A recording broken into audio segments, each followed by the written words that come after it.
there, I'm Ashley from the Loopy Lamb, and thanks so much for stopping by my channel. And today I'm going to do a review of this new blanket style yarn that I found at Michael's.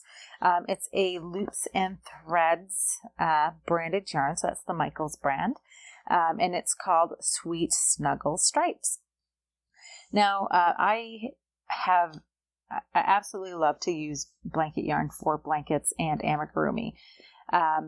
And so when I saw the pretty purple colors on the shelf, I thought I have to get this for my daughter. She's absolutely cuckoo for any sort of purple shades, and she's been bugging me for a new blanket. So I had to check it out at the least. So this yarn is much softer, I'd say, than the Burnett blanket. And it is also a little bigger than the Burnett blanket. And so this yarn comes in a 7-ounce or 200-gram ball, and it is only 87 yards to a ball. It was on sale when I went to Michael's.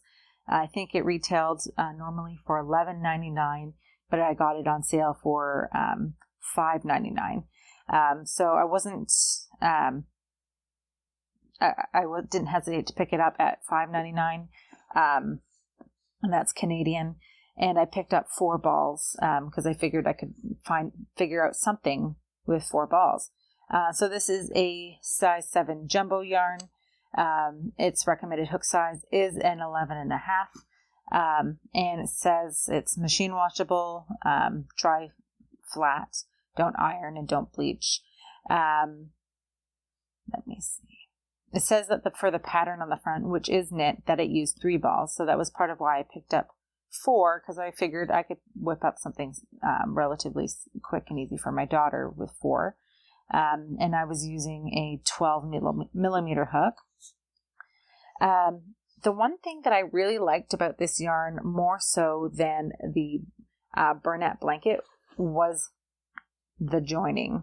So fortunately, we've got one right here. In the Burnett blankets, usually, because I use a lot of the Burnett blanket stripes, the yarn kind of overlaps at the color changes, and it's kind of stitched together with string.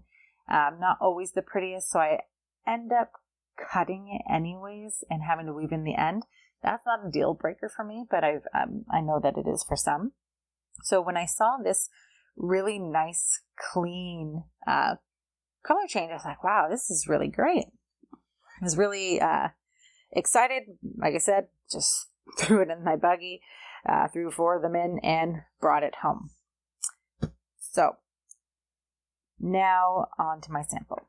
So brought it home, tried a whole bunch of stuff, and now when I say I love blanket yarn, I have a love-hate relationship with blanket yarn. Because the stitches are obscured, it usually takes me a while to find a stitch that I really enjoy or like the look of in the blanket yarn. So this sample here is actually, I'm just going to move it so you can see. It's actually not that big. It's probably, I don't know, 15 inches across. And it's a mitered square done in single crochet. And this is 2 balls. Okay, so 2 balls really didn't get me that far. And part of the reason that is all of this. So I really like clean color changes, and as my blanket increased, the color changes started happening in the middle of the row, and my OCD would not let that happen, so I started trying to kind of hide the color changes as I went. I just kept going, and then I just decided I just didn't want to go on with it anymore. The blanket itself, right now, the colors are gorgeous, like really beautiful, deep, rich purples. I want to lay down and sleep on this. It is so soft. My daughter can't leave it alone. She keeps wanting to just, she calls it petting it. She's like, can I pet it? Can I pet it? But I really struggled to find something that worked. The color changes are relatively short. So, even to get a baby size blanket, I couldn't get more than a row and a half without the color change happening in the middle of the row. I changed hook sizes, I changed stitches, I tried a whole bunch of different things and just couldn't get it where I was even really close to the end of a row with something that was a usable size. So that was really disappointing, just because I wish that the color changes were just a little bit longer. So that way it felt more usable. This just didn't make me happy, unfortunately. Again, I love the feel of it. I want to love this yarn. I really do. But I don't think that I'll even try to design something with it, because I personally don't like having mid-row color changes. So I might whip up something like a playmat or something for my daughter, just to use up the yarn, since I now can't return it. But yeah, definitely had higher expectations for the yarn. If you're one of those people that doesn't mind the mid-row color changes, and you just want to whip up something quick, because I mean, this did whip up quick. I will say that. I mean, you're using an 11.5, 12-inch or 12 millimeter hook. You're using this, jumbo size yarn. It's going to be a quick project.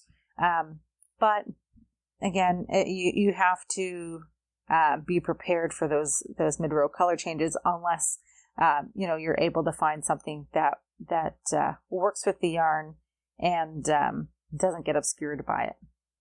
So I'd be really interested to hear if you guys have tried this yarn, and if you have, what worked for you. Let me know, because I do really want to make something for my daughter. But I've ripped this yarn out dozens of times, and I will say that for a blanket that has been literally frogged at least, counting in my head, probably 15 or 16 times at minimum, it has held up. I will say that for it. So let me know if you've used this yarn, what you made with it, and what stitch you used, and if you're okay with mid-row color changes, because if you are, you might really love this yarn. It is, like I said, really soft and really pulls you in. They've got some really great colors, but just wasn't a big winner for me. So let me know in the comment section below. I really would love to hear from you. And if you enjoyed this video, please hit the like button and consider subscribing to my channel. Thanks so much for watching. Happy hooking, and I'll see you next time.